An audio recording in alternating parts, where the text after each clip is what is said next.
कल भी थी, आज भी है, कल भी जाएगी।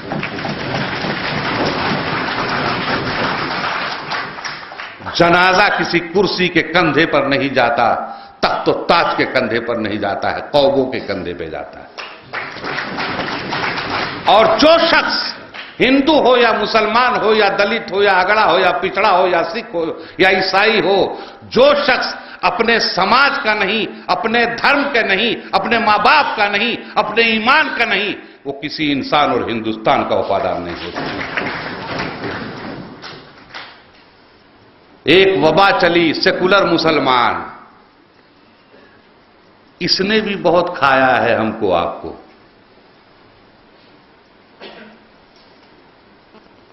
टीका लगा लेने से मुसलमान सेकुलर नहीं हो जाता और टोपी पहन लेने से हिंदू मुसलमान नहीं हो जाता।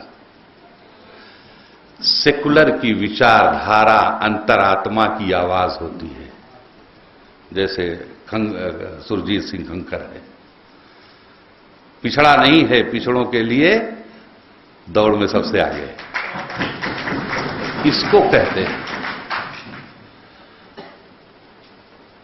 1970 से लेके 80 के बीच में, मैं इसलिए बता रहा हूं ताकि हमको अपने दिमाग से एक चीज निकालनी है। 1970 से 80 के बीच में लगभग 60-65 में लोकसभा और राज्यसभा के एमपीज थे मुस्लिम। कितने लोगों ने अपने कौम के कॉलेज दिया। ये शहर औरंगाबाद, डॉक्टर रफीक जकरिया साहब को मैं सलाम करता हूं कि कुछ न कुछ तो वो शख्स दे के गया कौम।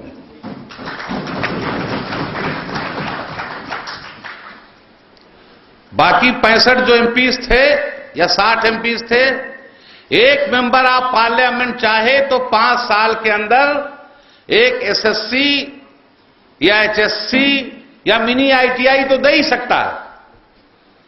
हमारे जैसे पार्लियामेंटेरियन हो जाए तो इंशाअल्लाह अजीज इंजीनियरिंग कॉलेज, मेडिकल कॉलेज दे देगा।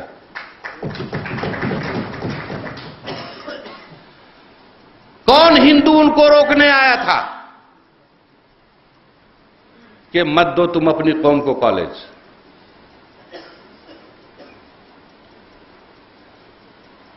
इसको पहले हमें अपने दिमाग से निकालना पड़ेगा। किसने कहा तुम मेडिकल कॉलेज मत बनाओ, तुम इंजीनियरिंग कॉलेज मत बनाओ, तुम मुसलमानों को जब हो इस्लाम खतरे में जमा करो, खुद राज्यसभा में रहो। लोग 24 साल तक राज्यसभा में रहें, 18 साल तक राज्यसभा में रहें, इस्लाम के नाम पर, मुसलमान के नाम पर, पर्सनल लॉ के नाम पर चंदा करके करोड़ों रुपया मुसलमानों तुम्हारा खा गए हैं, लेकिन एक प्राइमरी स्कूल तक नहीं दिया है। मैं दिल्ली देखता हूं और ऐसी वैसी बात हवाई नहीं कर रहा हूं। मैं बैंक ऑफ महाराष्ट्र का डायरेक्टर बनाया गया 2004-2005 में। माइनॉरिटीज की लेंडिंग उस वक्त सिर्फ 85 करोड़ थी, माइनॉरिटीज को लेंडिंग जो दी जाती थी। 2005-2006 में हुई 200 करोड़, 2006-2007 में हुई 300 करोड़, 2007-2008 में हुई 472 करोड़। मैं अकेला मुसलमान था बोर्ड पर और मैं टेबल ठोक के बोलता था, मेरे तमाम दूसरे साथी सब हिंदू थे। और बैंक ऑफ महाराष्ट्र, एक तो करेला तीखा ऊपर नीम चढ़ा। अब आप समझ गए होंगे। हां, मेरे तमाम प्रपोजल नहीं हुए। 3 साल में कम से कम 4000 ऑफिसरों की भर्ती हुई, कम से कम 3-4 हजार क्लर्कों की भर्ती हुई। एक भी मुसलमान का फोन नहीं आया कि मेरे लड़के ने रिटन टेस्ट क्वालिफाई कर लिया है, इंटरव्यू में आप मदद कर दीजिए। कौन मुसलमान रोकने जाता है वहां पर? कौन हिंदू रोकने गया था? रिटन टेस्ट में कुछ गड़बड़ नहीं हो सकता। आज की तारीख में पूछ लीजिए जितने पढ़े लिखे लोग होंगे, जहां रिटन टेस्ट आ गया वहां कुछ नहीं हो सकता। सब कंप्यूटराइज हो जाता, ऑन द रिकॉर्ड हो जाता है। मैंने चीख चीख कर मुसलमानों को कहा, तुम डालो, कॉलेज डालो। सिद्दीक भाई से भी मैंने कहा, सब लोगों से भी कहा, जब भी बात आई, तुम मेडिकल कॉलेज डालो, इंजीनियरिंग कॉलेज डालो, जो भी कॉलेज डालो, फैक्ट्री डालो, तुमसे जो चाहिए मुझसे लो। लेकिन वही बात, हम तो मायल बकरम हैं, कोई साइल ही नहीं, राह दिखलाएं किसे रह रहे मंजिल ही नहीं।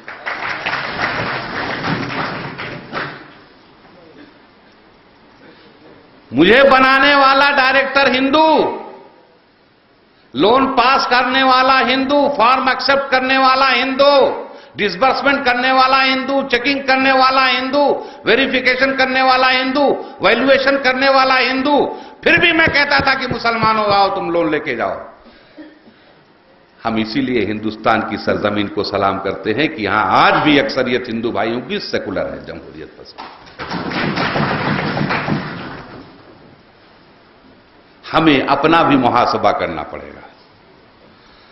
आर्टिकल 341 में जिस वक्त अमेंडमेंट हुआ, प्रेसिडेंशियल रिफॉर्म आया, जिस वक्त सिख लोग जमा हुए, न्यू बुद्धिस्ट जमा हुए, अगर हमारे लोग भी जमा हो गए तो आज ये कासे गदाई लेके दर दर की भीख नहीं मांगनी पड़ती। इस घर को आग लग गई घर के चिराग से। उसके बाद ओबीसी कमीशन में मेरी तकर्रुरी हुई। मैं पहला माइनॉरिटी का आदमी हूं जो इस कमीशन में हुआ। अच्छा, इत्तेफाक है, मैं ऑल इंडिया कांग्रेस कमेटी में ओबीसी डिपार्टमेंट का सेक्रेटरी इंचार्ज बनाया गया, पहला मुसलमान। बैंक का महाराष्ट्र में डायरेक्टर बनाया गया, पहला मुसलमान। ओबीसी कमीशन में भी अब तकर्रुरी हुई तो पहला मुसलमान। मेरा तमाम स्टाफ हिंदू है। मैं हिंदुओं की वकालत नहीं कर रहा हूं, न किसी के वोट से मैं पहुंचा हूं। मैंने पहले जो कहना था कह दिया। मैं एक हकीकत आपके सामने रख रहा हूं। मैंने तमाम रिसर्च ऑफिसर हैं,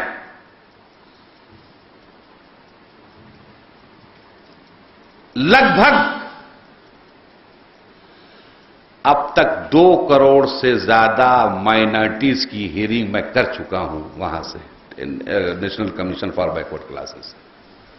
इसमें सिख भी हैं, क्रिश्चियन भी हैं, मुसलमान भी हैं। फाइल पुटअप करने वाले सब हिंदू हैं। ओबीसी के नाम पे दुकान तो बहुत चलाते हैं लोग। ओबीसी कमीशन आया हुआ था, मैंने महाराष्ट्र के लिए 2 दिन की हियरिंग रखवाई थी, पूरे कमीशन से झगड़ा करके। राठौड़ और प्रिंसिपल सेक्रेटरी आरमुंगम, यहां का एमएलसी जा सकता है, हिंदू से एमएलसी पहुंच सकता है, इसको मंत्री पद का स्टेटस है। गुजरात हम गए तो वहां का फाइनेंस मिनिस्टर आ सकता है नीचे हियरिंग सुनाने के लिए, पिटीशन लेकर के। मेरे पास हंसराज अहिर, भाजपा का एमपी, चंदौली से आ सकता है, चंद्रपुर से आ सकता है, गढ़चिरौली से आ सकता है, अपने समाज का लेकर के। दिल्ली में गया, दिल्ली नहीं मिला, दिल्ली वो गए, दिल्ली में नहीं मिला, बॉम्बे तक आया। लेकिन हाय रे मुसलमान, 5-6 बिरादरियों की हियरिंग थी, एक भी मुसलमान नहीं आया हियरिंग में। अब बागबान बिरादरी के बारे में कितना मैं चीखा चिल्लाया, पूछो, यूसुफ अंसारी था। और उसके बाद ये कि हमारा ये हो जाए वो हो जाए, और तमाम लीडिंग पेपर में आया था। इंडियन एक्सप्रेस में आया, मराठी पेपर में आया, इनकलाब में आया। ओबीसी की दुकानदारी चलाने के लिए लोग चलाते रहेंगे। मैं खुद इस बात का गवाह हूं, और मैंने ही रखवाया था। एक भी आदमी बागबान बिरादरी का नहीं पहुंचा। उसमें सिर्फ बागबान बिरादरी का दोष नहीं है, जो ओबीसी बिरादरियों के नाम के ठेकेदार हैं, इनका भी तो फर्ज है। कोई नहीं पहुंचा, बंदरवाला नहीं पहुंचा, चार बिरादरी नहीं पहुंचा। यह है, हिंदू समाज के भी कुछ लोग नहीं पहुंचे थे। बल्कि मैंने कह दिया डायस से, जब ज्यादा वो हो गया, मैंने कुछ लोग थे आए थे तो उनका कुछ इनकम्प्लीट था, मुसलमान ओबीसी नहीं थे। तो राठौड़ से मैंने कहा है ना सांगा कोणाचं काय रिजेक्ट होणार नाही, जिथपर्यंत मी महाराष्ट्रावरून आहे तिथे कोणाचं काय केस रिजेक्ट होणार नाही ओबीसीच्या माणसाचं, मी आहे तिथे। तो बेचारा Rathore officer, Arumugam officer, principal secretary है, वो बोलता रहा जितपर्यंत अजीजी साहब है महाराष्ट्र से लोग तुम्हें फायदा क्या, अब आते ही नहीं ये। और गुजरात में हम गए दरिंदे के यहां, वहां का फाइनेंस मिनिस्टर नीचे आके आया था, हियरिंग देनी थी, फाइनेंस मिनिस्टर आकर के बैठा हुआ था। तो मैंने कहा नहीं नहीं भाई आप आओ, फाइनेंस मिनिस्टर है, कम से कम वो करना चाहिए। और मुसलमान उसी में टेढ़ा मेढ़ा हुआ जा रहा है कुछ नहीं, और टेढ़े मेढ़े पड़े हुए। लेटर पैड छपवा लिया, और जब ओबीसी की सर्टिफिकेट की बात आएगी तो कहेंगे जिसको मेरा लेटर लगा रहा है उसी को सर्टिफिकेट देना, दूसरे को नहीं देना।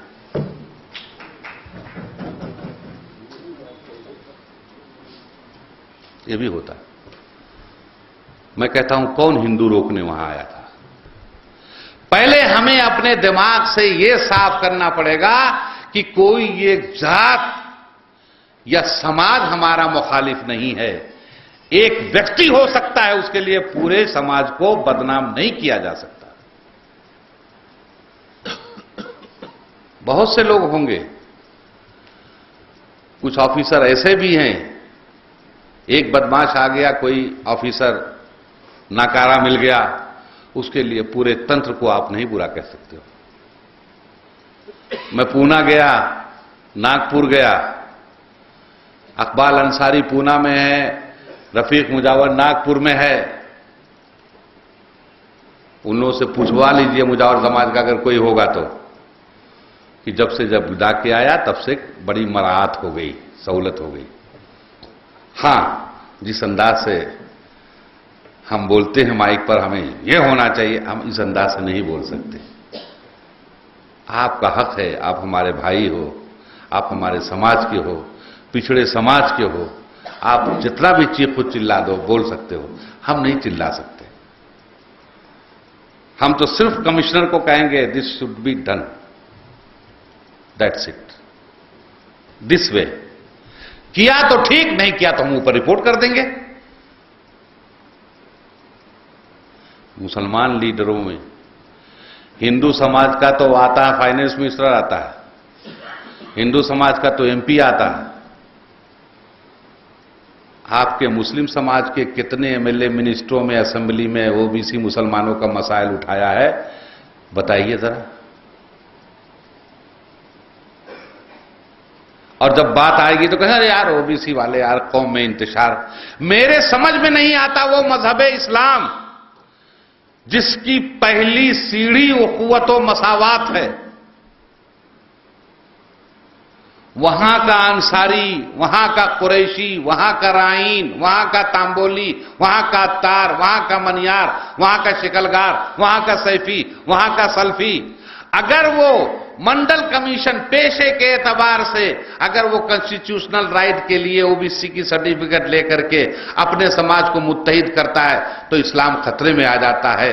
लेकिन हिंदू समाज में गौली समाज का संगठन हो, वंजारा का हो, लमान का हो, और दूसरे लोगों का, माली का हो, तेली का हो, खटीक का हो, हिंदुत्व खतरे में नहीं आता, यहां इनका इस्लाम खतरे में आ जाता है। यह मैं बड़ी साफ बात कह रहा हूं। वो सिर्फ चाहते हैं कि ऐसे ही पड़े रहे, वो इस्लाम सचते ही नहीं। कबीले की शनाख्त, हजर अस्वद शरीफ जब नसब करना था, कबीलों में तलवार खिंच गई थी। नबी करीम सल्लल्लाहु ताला अलैहि वसल्लम ने चादर रहमत फैलाई और कहा रख दो हजर अस्वद शरीफ बीच में, हर कबीले के सरदार एक एक कोना पकड़ ले ताकि हर कबीले की नुमाइंदगी हो जाए।